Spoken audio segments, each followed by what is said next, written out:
झारखंड के देवघर स्थित प्रसिद्ध तीर्थस्थल बैजनाथ धाम में स्थापित शिवलिंग द्वादश ज्योतिर्लिंग में से 9वां ज्योतिर्लिंग है। यह देश का पहला ऐसा स्थान है जो ज्योतिर्लिंग के साथ ही शक्तिपीठ भी है। यूँ तो ज्योतिर्लिंग की कथा कई पुराणों में है, लेकिन शिव पुराण में इसकी विस्तार पूर्वक जानकारी मिलती है। इसके अनुसार बैजनाथ ज्योतिर्लिंग की स्थापना स्वयं भगवान विष्णु ने की है। इस स्थान के कई नाम प्रचलित हैं, जैसे हरितकी वन, चिताभूमि, रावणेश्वर, कानन, हृदयपीठ और कामना लिंग के भी नाम से ये जाना जाता है। यहाँ आने वाले सभी भक्तों की मनोकामनाएं पूरी होती हैं। इसीलिए मंदिर में स्थापित शिवलिंग को कामना लिंग भी कहते हैं। इसके अलावा इस स्थान को कई नामों से भी जाना जाता है। आइए जानते हैं कि इन नामों का कैसा नाता है। बैजनाथ धाम देवघर को हृदयपीठ के नाम से भी जाना जाता है। पौराणिक कथाओं के अनुसार राजा दक्ष ने अपने यज्ञ में भगवान शिव को आमंत्रित नहीं किया था।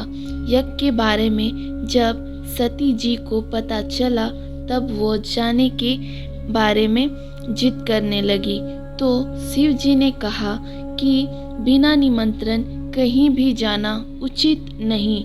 लेकिन सती जी ने कहा कि पिता के घर जाने के लिए किसी भी निमंत्रण की जरूरत नहीं होती है, और अपने पिता के घर वो चली गई। लेकिन जब वहाँ उन्होंने अपने पति भोलेनाथ का घोर अपमान देखा तो सहन नहीं कर पाई और यज्ञ कुंड में प्रवेश कर गई।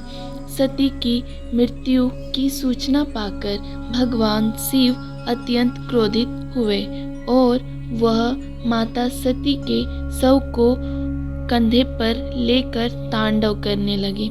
देवताओं की प्रार्थना पर आक्रोशित शिव को शांत करने के लिए श्री हरि अपने सुदर्शन चक्र से सती के मृत शरीर को खंडित करने लगे। सती के अंग जिस जिस स्थान पर गिरे वो स्थान शक्तिपीठ कहलाया। मान्यता है इस स्थान पर देवी सती का हृदय गिरा था। यह वजह है कि इस स्थान को हृदयपीठ के नाम से भी जाना जाता है। इसी तरह यह देश का पहला ऐसा स्थान है जहां ज्योतिर्लिंग के साथ शक्तिपीठ भी है। इस वजह से इस स्थान की महिमा और बढ़ जाती है। बैजनाथ धाम में स्थापित में शिवलिंग को कामना लिंग भी कहते हैं। प्राचीन कथाओं के अनुसार लंकापति रावण ने भगवान शिव को प्रसन्न करने के लिए कठिन तपस्या की। रावण की तपस्या से खुश होकर भगवान ने उससे वरदान मांगने को कहा, तो रावण ने कहा कि वह उन्हें अपने साथ लंका ले जाना चाहते हैं। यह सुनकर सभी देवता परेशान हो गए और ब्रह्मा जी के पास गए और कहा कि अगर शिव जी रावण के साथ लंका चले गए तो सृष्टि का कार्य कैसे होगा। इसके बाद ब्रह्मा जी ने भगवान शिव को सोच समझकर वरदान देने के लिए कहा। इस पर शिव जी ने रावण से कहा कि यदि तुम मुझे लंका ले जाना चाहते हो तो चलो, लेकिन मेरी एक शर्त रहेगी।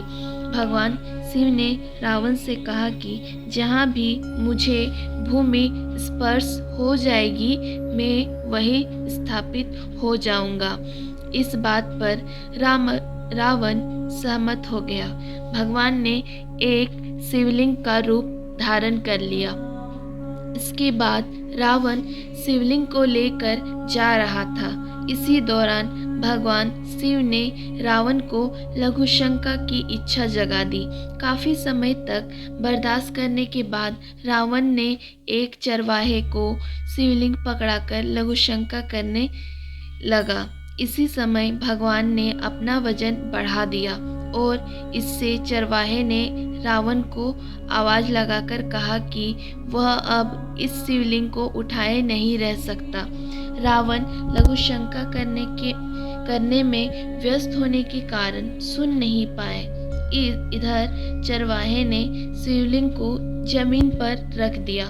जब रावण लौटकर आए तो लाख कोशिश के बाद भी शिवलिंग को उठा नहीं पाया। तब रावण को भगवान की लीला समझ में आई। वह अत्यंत क्रोधित हुआ। कथा के अनुसार उसके बाद ब्रह्मा, विष्णु और अन्य देवताओं ने आकर उस शिवलिंग की पूजा की और शिवजी के दर्शन होते ही शिवलिंग को उसी जगह पर स्थापित कर दिया। तभी से महादेव कामना लिंग के रूप में देवघर में विराजते हैं। यूं तो सभी शिव मंदिर के शीर्ष पर त्रिशूल लगा दिखता है, लेकिन बैजनाथ धाम परिसर के शिव पार्वती, लक्ष्मी नारायण व अन्य सभी मंदिरों के शीर्ष पर पंचशूल लगे हैं। यहाँ प्रत्येक वर्ष महाशिवरात्रि से 2 दिन पूर्व बाबा मंदिर में पार्वती व लक्ष्मी नारायण के मंदिर में पंचशूल उतारे जाते हैं। महाशिवरात्रि से 1 दिन पूर्व विशेष रूप से उनकी पूजा की जाती है और तब सभी पंचशूलों को मंदिर पर यथास्थान स्थापित कर दिया जाता है। इस दौरान भोलेनाथ व माता पार्वती मंदिरों के गठबंधन को हटा दिया जाता है। महाशिवरात्रि के दिन नया गठबंधन किया जाता है। भोले सबकी सारी ही मुरादें पूरी करते हैं, बस जातक श्रद्धा से उनका स्मरण कर ले। कामना लिंग की भी ऐसी ही मान्यता है। कहते हैं जिनके विवाह में कोई दिक्कत हो वह अगर यहाँ आकर दर्शन करके शिव जी का जल अभिषेक कर दे तो भोले की कृपा से 1 वर्ष के अंदर ही उनका विवाह संपन्न हो जाता है। वही संतान प्राप्ति के लिए भी श्रद्धालु कामना लिंग के दर्शन के लिए आते हैं। बता दे कि संतान प्राप्ति के लिए भक्तजन अपने स्थान से दंडवत प्रणाम करते हुए कामना लिंग तक पहुंचते हैं। इसके बाद शिव जी का जल अभिषेक करते हैं और अपनी मनोकामना पूरी करने की प्रार्थना करते हैं। कहते हैं भोलेनाथ की कृपा से उनकी मनोवांछित कामनाओं की पूर्ति हो जाती है। अगर आपको वीडियो अच्छी लगी हो तो जाते जाते एक लाइक जरूर कर देना और अगर आप हमारे चैनल पे न्यू हो तो सब्सक्राइब कर लेना और कमेंट में हर हर महादेव जरूर लिखना। धन्यवाद।